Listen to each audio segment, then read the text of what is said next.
শোণিতপুৰ জিলা দুৰ্যোগ প্ৰাধিকৰণৰ উদ্যোগত আৰু এডুপৰ ছচাইটিৰ সৌজন্যত ঢেকিয়াজুলি ৰাজচক্ৰ বিষয়াৰ কাৰ্যালয়ৰ সমীপত সুৰক্ষিত অসমৰ বাবে মঙ্গলবাৰে দিনৰ 12:15 অনুষ্ঠিত কৰা হয় এখনি বাটৰ নাট। আজি আমি আপোনালোকৰ বাবে লৈ আহিছো বানপানীৰ সজাগতা আৰু সতৰ্কতাৰ বিষয়ে এখন বাটৰ নাট।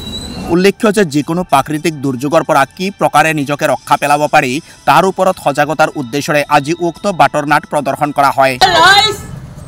হেৰি নহয় এই দুৰ্যোগ ব্যৱস্থাপনাৰ বিভাগৰ পৰা এক জাননী জাৰি কৰিছে, যাৰ ফলত ৰাজ্যৰ আন ঠাইৰ লগতে আমাৰ জিলাখনতো প্ৰবল বৃষ্টিপাত হ'ব পাৰে। তাৰ বাবে আমাক সজাগ হ'বলৈ অনুৰোধ জনাইছে। উক্ত বাটৰ নাটখনিৰ শুভ উদ্বোধন কৰে ঢেকিয়াজুলি সমজিলাৰ আয়ুক্ত দ্ৰুতিবা বৰাই। আজিৰ উক্ত বাটৰ নাটৰ কাৰ্যসূচীৰ অনুষ্ঠানত এডুপৰ কেন্দ্ৰীয় সভাপতি কেপ্টেইন লোহিত চন্দ্ৰ ভূঞা, ঢেকিয়াজুলি ৰাজচক্ৰ বিষয়া নয়ন পাঠক, ঢেকিয়াজুলি লোকনায়ক অমিয় কুমাৰ দাস মহাবিদ্যালয়ৰ অধ্যক্ষ ডক্টৰ সুখদেৱ অধিকাৰী, এডুপৰ ডাইৰেক্টৰ অমিত ৰাজকোঁৱৰ, এডুপৰ যুটীয়া সম্পাদক দীপাংকৰ ভূঞা, সহযোগী ৰাহুল গগৈৰ লগতে কেইবাগৰাকীও অৱসৰী প্ৰশাসনিক বিষয়া উপস্থিত থাকে। আপোনালোকে সকলোৱে জানে যে সুৰক্ষিত অসমৰ বাবে বাটৰ নাট এই এটা পদক্ষেপ লোৱা হৈছে, য'ত প্ৰত্যেক ৰাজচক্ৰত শোণিতপুৰ জিলাত 10খনকৈ বাটৰ নাট প্ৰদৰ্শন কৰা হ'ব। এই বাটৰ নাটৰ বিষয়বস্তু হ'ব বানপানী, ভূমিকম্প বা মেডিকেলজনিত যেনেকুৱা কৰোণা আমাৰ আছিলে, চ' বিভিন্ন ক্ষেত্ৰত আমি বাটৰ নাট প্ৰদৰ্শন কৰা হ'ব। উদ্দেশ্য এটাই যে ৰাইজৰ মাজত সজাগতা আনা। তো আমি জানো যে বানপানী, বৰষুণ এইবিলাক হৈয়ে থাকিব। চ' বানপানী, বৰষুণ এইবিলাক এতিয়া আমি মেনেজ কৰিব শিকিব লাগিব। চ' সেই মেনেজমেণ্টৰ বিষয়ে এটা নতুন পদক্ষেপ, সেই পদক্ষেপে হ'ল সুৰক্ষিত অসমৰ বাবে বাটৰ নাট।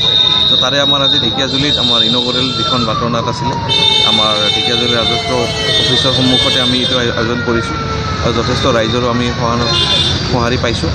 চ' আমাৰ ইয়াৰ লগত জড়িত এডুপুৰ ফাউণ্ডেশ্যনৰ যিসকলে আমাৰ আৰ্টিষ্ট আনিছে বা আমাৰ জিলা দুৰ্যোগ ব্যৱস্থাপনা বিভাগৰ লগত জড়িত হৈ এই বাটৰ নাটসমূহ গোটেই জিলাতে চলাব। আজি আৰম্ভণি আমাৰ ঢেকিয়াজুলি ৰাজচক্ৰত আৰু বিভিন্ন স্থানত 10খন বাটৰ নাট হ'ব। আমাৰ আজি 3-4 দিনৰ ভিতৰত এই 10খন বাটৰ নাট সম্পন্ন হ'ব।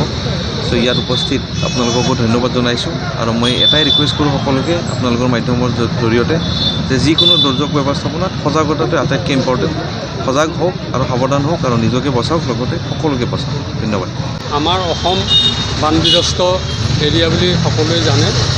ইয়াত বিভিন্ন সময়ত সকলো ব্ৰহ্মপুত্ৰকে ধৰি আটাইবিলাক নৈয়ে বাৰিষাৰ সময়ত বানপানীৰ সৃষ্টি কৰে।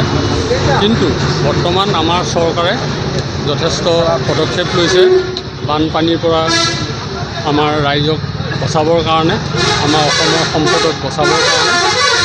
লগতে আমাৰ অসম চৰকাৰে ইডুপুৰ ফাউণ্ডেশ্যন বা আমাৰ আৰ্মি, নেভি, এয়াৰফ'ৰ্চৰ পৰা ৰিটায়াৰ্ড ভেটাৰানসকলকো এই প্ৰচেষ্টাটোত চামিল কৰিছে। আমি আপ্ৰাণ চেষ্টা চলাইছোঁ। ভেটাৰানসকলে বিভিন্ন ডিষ্ট্ৰিক্টত থকা ভেটাৰানসকলে আমিও চৰকাৰৰ লগত, ডিষ্ট্ৰিক্ট এডমিনিষ্ট্ৰেশ্যনৰ লগত একত্ৰিত হৈ কেনেকৈ আমাৰ ৰাইজক এই বান বিধ্বস্ত হওক সময়ত বানপানীৰ পৰিৱেশৰ সময়ত হওক বা ভূমিকম্পৰ যিকোনো ডিজাষ্টাৰৰ সময়ত আমি চৰকাৰৰ লগত আছোঁ আৰু ডিষ্ট্ৰিক্ট এডমিনিষ্ট্ৰেশ্যনৰ লগত আছোঁ। আৰু আমি আশা ৰাখিছোঁ আমাৰ প্ৰিণ্ট, প্ৰেছ, ইলেক্ট্ৰনিক মিডিয়াৰ জৰিয়তে আমাৰ ভেটাৰানসকলৰো সহায় সাৰথি বিচাৰিব বুলি মই ধন্যবাদ জ্ঞাপন কৰিছোঁ। Thank U.